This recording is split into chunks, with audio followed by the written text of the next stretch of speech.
Tengok kanan kiri, apakah ada sampah di bawahnya?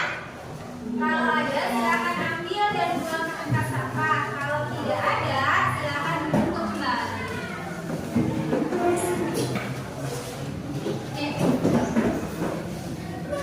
Kita doa dulu ya.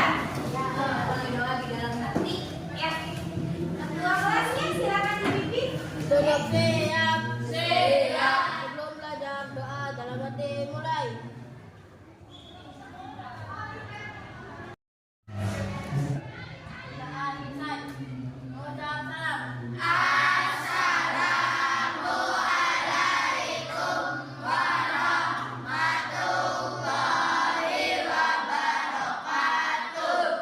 Waalaikumsalam warahmatullahi wabarakatuh.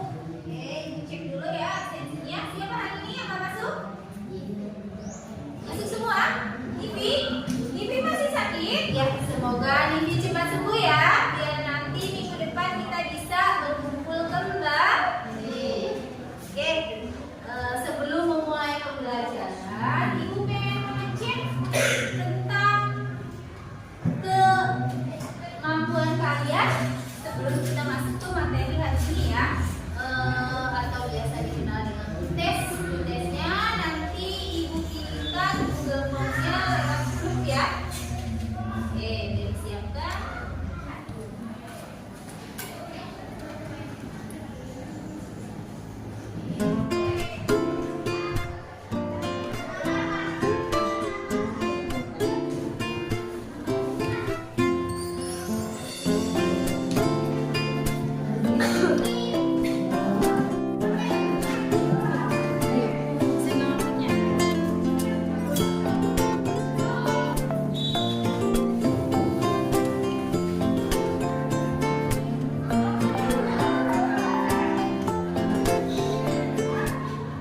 Oke, nanti yang ibu bayangkan video inspirasi silahkan kalian lihat ya tampilannya.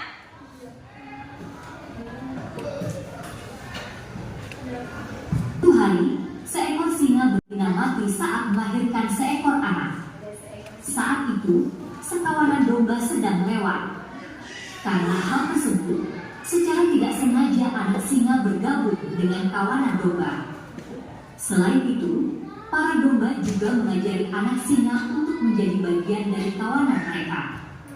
Jadi, anak singa itu dibesarkan oleh domba, dan saat tinggal bersama domba, anak singa percaya bahwa dia adalah seekor domba. Karena dia tumbuh di lingkungan domba, wajar baginya untuk hidup seperti domba. Dia menjadi vegetarian dan mulai makan rumput dengan sangat gembira. Dia tidak memiliki konsep tentang apa itu singa. Bahkan, dalam mimpinya pun dia adalah seekor domba. Bagaimana dia bisa jadi seperti itu? Ya karena di sekelilingnya hanya domba. Dia tidak pernah mengaum seperti singa. Dan juga dia tidak pernah berjalan sendirian seperti singa. Seiring berlalunya waktu, anak singa itu mulai tumbuh dewasa. Dia menjadi singa muda yang tampan. Domba menjadi terbiasa dengannya. Begitupun sebaliknya, dia pun menjadi terbiasa dengan domba. Suatu hari, ada singa tua menyerang kawanan mereka. Ketika singa tua melihat singa muda ini di antara kerumunan domba, dia tidak dapat mempercayai matanya. Dia belum pernah melihat hal seperti itu. Dia heran melihat singa muda merumput di antara domba. Domba-domba juga tidak takut pada singa muda itu, dan mereka juga tidak menyadari bahwa singa muda itu ada di antara mereka.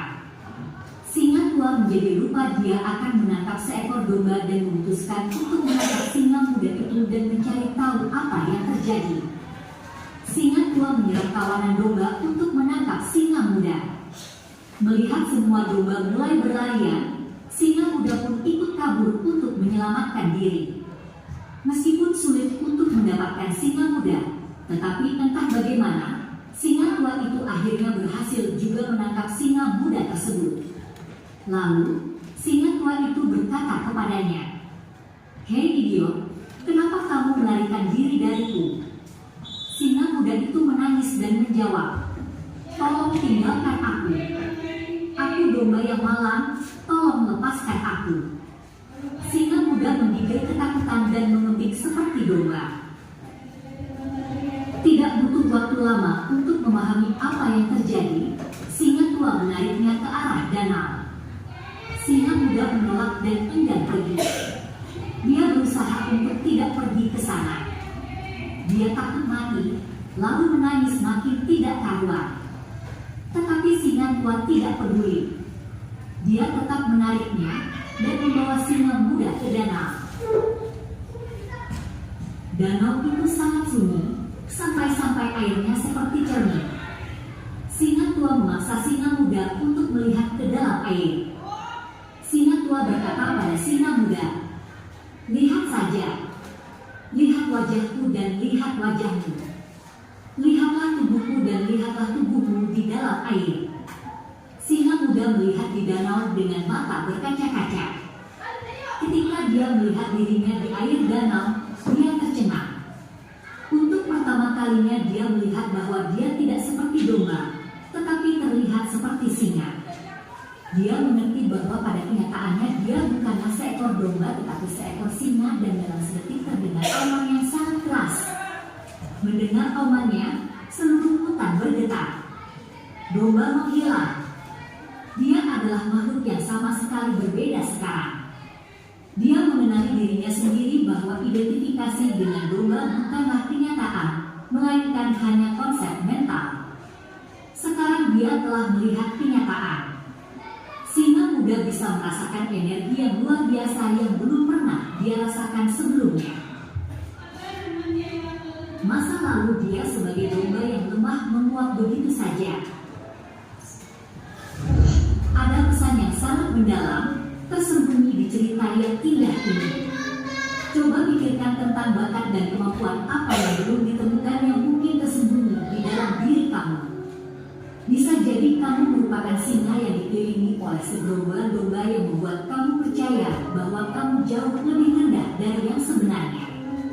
Akan ada orang-orang di sekitar kamu yang akan selalu membuat kamu merasa bahwa kamu tidak dapat melakukan apapun dalam hidup, karena di suatu lingkungan yang kamu juga telah menjadi seperti mereka selama tinggal bersama mereka. Kamu harus memilih untuk menjadi menjauh dari kerumunan orang-orang seperti itu dan mengenali potensi sejatimu. Dan pada hari di mana kamu mengenali potensi singa di dalam dirimu, maka tidak ada yang bisa menghentikan. Tadi udah ada tayangan video inspirasi ya. Apa yang bisa kalian ambil dari tayangan tersebut? Ya, Abita, silakan. Sama artinya dengan seseorang yang berada di sebuah lingkungan dan mengikuti lingkungan tersebut sehingga tidak mengetahui bakatnya sendiri. Seiring berjalannya waktu, akhirnya menyadari bakatnya sendiri. Oke, ya seperti itu ya. Jadi sebenarnya kalian itu punya bakat masing-masing, cuma tidak menyadarinya saja. Silakan digali bakat kalian itu apa. Ya, itu ya. Biar tidak bosan, yuk ice breaking dulu ya. Silakan kalian berdiri. Oke, nanti kalau ibu bilang hijau, kalian duduk.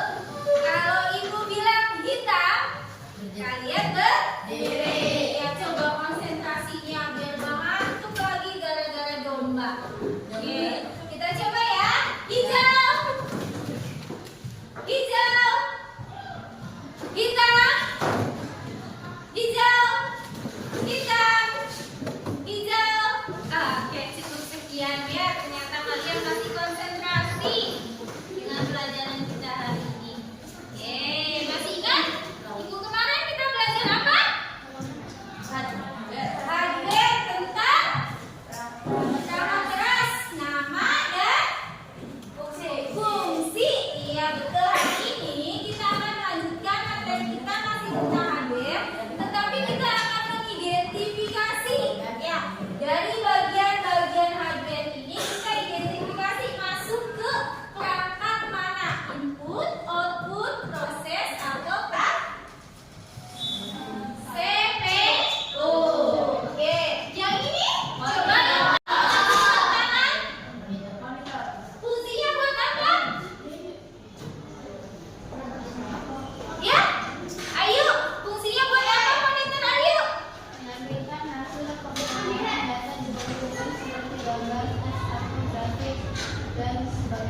Iya, untuk menampilkan gambar ya. Oke. Oke, kenapa kalian harus belajar tentang mengidentifikasi? Ya, karena nanti di kehidupan kalian sehari-hari di rumah, di kantor dan yang lainnya nanti kalian membutuhkan. Contoh, ini apa? Mouse. Fungsinya harus tahu dan masuk ke dalam perangkat apa? Ya, biar nanti enak. Oke, sistem komputer ada? Oke, ketiganya harus? Iya, kalau salah satu nggak ada? Tidak bisa bekerja. Oke, hari ini kita mempelajari tentang identifikasi perangkat keras. Oke, ini ada bagian tentang perangkat keras. Ya, karena kita mengidentifikasi perangkat keras itu terdiri dari input, proses, output, apa storage? Penyimpanan, betul Akita. Jadi nanti kita akan kelompokkan. Identifikasi itu kelompokkan. Mana yang termasuk input, mana yang termasuk proses, mana yang termasuk output, dan mana yang termasuk ke dalam storage atau penyimpanan. Oke, perangkat keras. Kalau perangkat keras itu cirinya apa? Bisa dipegang, bisa diambil lagi, bisa disentuh. Iya, pokoknya wujudnya nyata ya. Oke, yang masuk ke dalam perangkat input itu adalah piranti yang mengirimkan data ke komputer untuk salah satunya itu ada yang namanya keyboard. Apa fungsi keyboard? Ya, apa fungsi keyboard? Memasukkan karakter dalam bentuk huruf, angka, dan simbol. Ya, betul. Fungsi keyboard adalah untuk memasukkan huruf. Yang kedua ada mouse. Ada yang tahu fungsi mouse? Iya. Apa fungsi mouse? Menggerakkan pointer, menjalankan program, dan memiliki objek. Iya, menjalankan pointer, memilih objek. Terus yang masuk ke dalam perangkat input itu ada yang namanya barcode. Ada yang tahu barcode? Fungsinya? Fungsinya hampir sama dengan scanner ya. Ada yang tahu kalau scannernya fungsinya apa? Scanner? Iya. Apa fungsinya, Nak? Memindai dan menyaring data dari berisi grafik, gambar, Iya, memindai objek baik itu tulisan, angka, ataupun gambar. Kalau barcode biasanya itu dalam bentuk sederhana, cuma baris dan angka. Sama fungsinya. Ada yang tahu fungsi joystick? Ya, Koko.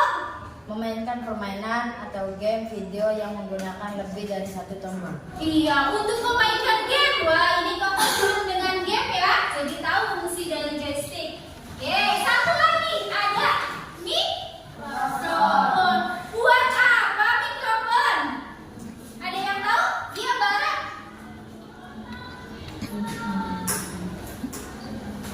Untuk mengeraskan suara. Itu bukannya speaker ya? Ayo, kalau mikrofon itu sama dengan mic. Buat apa mic? Berkomunikasi. Iya, memasukkan suara inputan dalam bentuk suara. Oke, jelas ya? Ini yang masuk ke dalam perangkat input. Oke, kita masuk ke dalam perangkat proses, yaitu data atau perintah yang diterima dari piranti masukan. Dan selanjutnya adalah salah satu contoh alat pemproses, namanya prosesor, yang fungsinya adalah untuk memproses segala macam inputan, kemudian diolah untuk dikeluarkan plus disimpan. Jelas ya? Oke, selanjutnya ini adalah perangkat keluaran atau output device, yaitu peralatan yang menyajikan informasi dari komputer dapat berupa tampilan, gambar, suara, teks, dan yang lainnya. Apa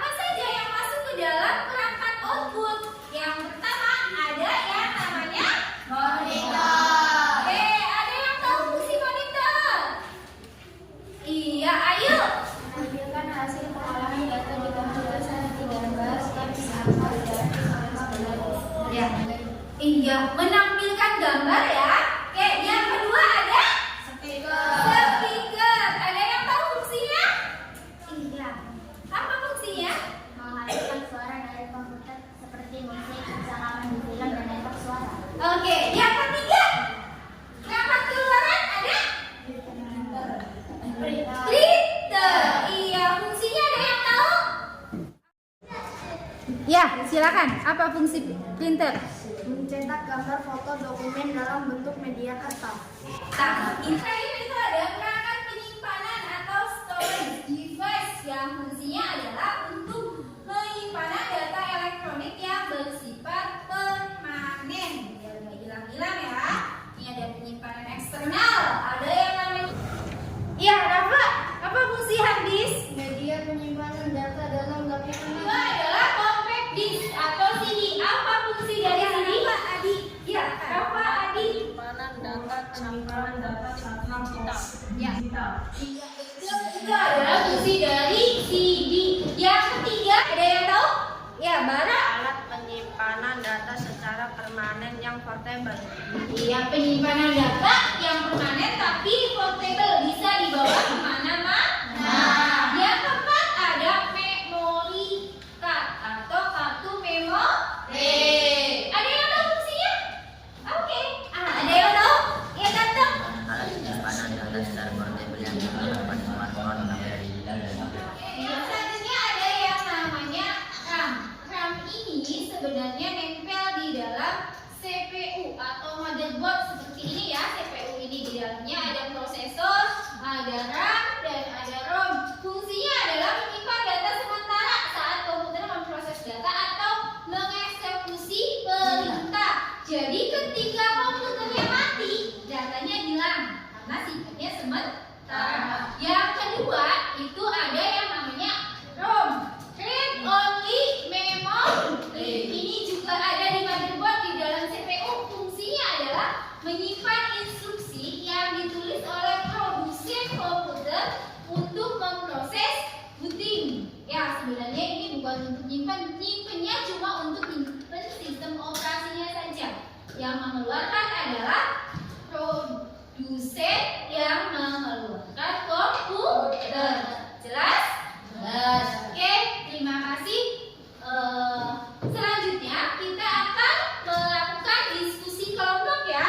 Kalian buat kelompok, nanti kelompok yang sebelah sini namanya input, yang ini namanya proses, yang ini namanya output, dan yang ini namanya storage. Ya, jadi tidak ada 1, 2, 3.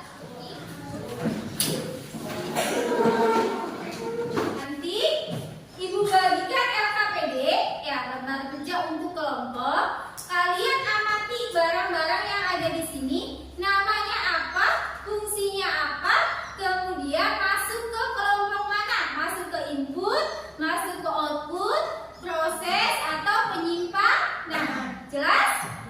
Oke, kalau sudah selesai nanti kalian presentasikan ke depan. Kalau sudah mengerti silakan bentuk kelompok ya. Ini aja ya. Oke, nanti kalian bentuk kelompok ya. Udah dibuat kelompoknya. Tugasnya yaitu nanti Ibu kasihkan lembar LKPD. Nanti tulis nama kelompok yang sudah tadi dibagi. Tuliskan nama anggotanya. Kemudian kalian ini Ibu bagikan LKPD-nya ya. Nanti perwakilan 2 orang maju ke depan kelompoknya untuk melihat barang apa saja yang ada di depan. Oke, yuk 2 orang maju ke sini.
keras.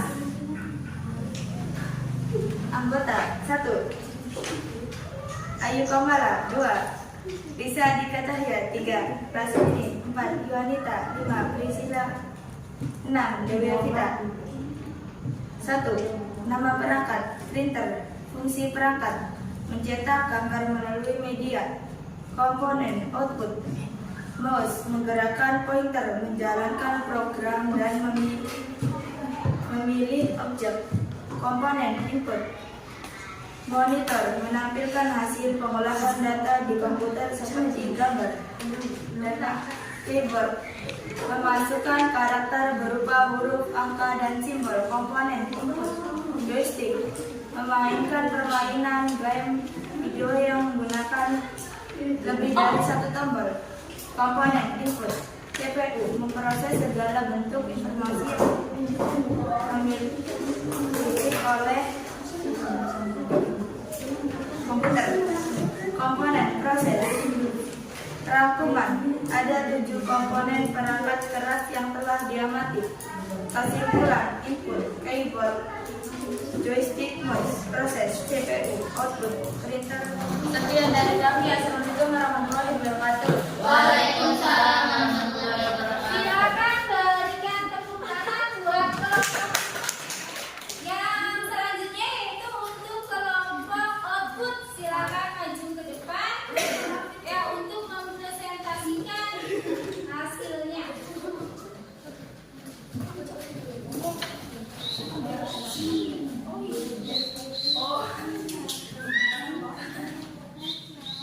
Assalamualaikum warahmatullahi wabarakatuh.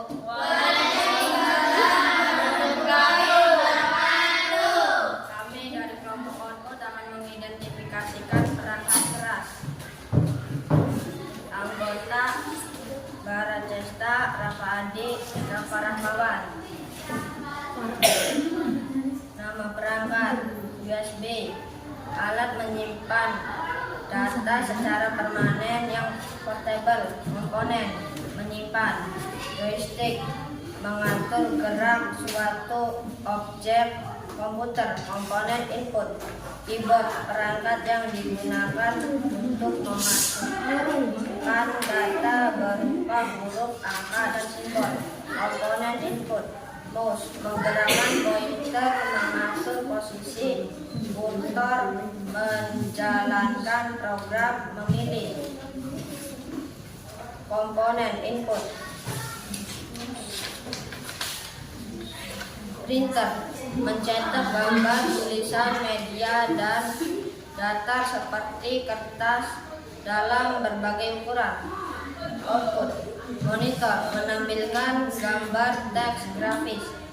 Output prosesor memproses data dari input dan mengolah data, kemudian menampilkan dalam bentuk output. Proses CD format menyimpan data cara optik digital. Menyimpan rangkuman setelah mengamati ada 8 bagian perangkat keras. Kesimpulan alat input joystick, keyboard, mouse. Pertanyaan, USB sama tidak dengan matriks? Sama, tetapi orang ada yang nyebut. Sekian klarifikasi dari kelompok output. Wassalamualaikum warahmatullahi wabarakatuh. Untuk kelompok proses, kita beri tepuk tangan untuk kelompok proses.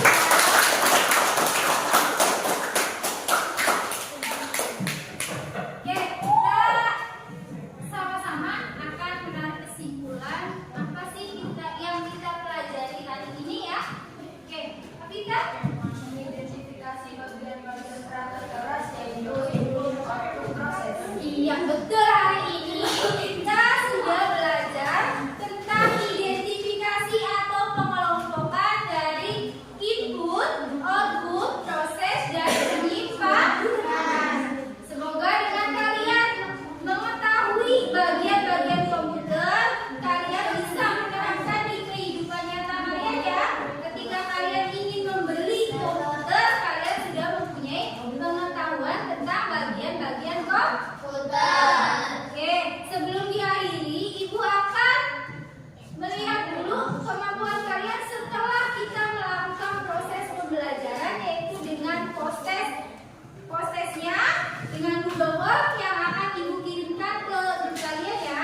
Oke, udah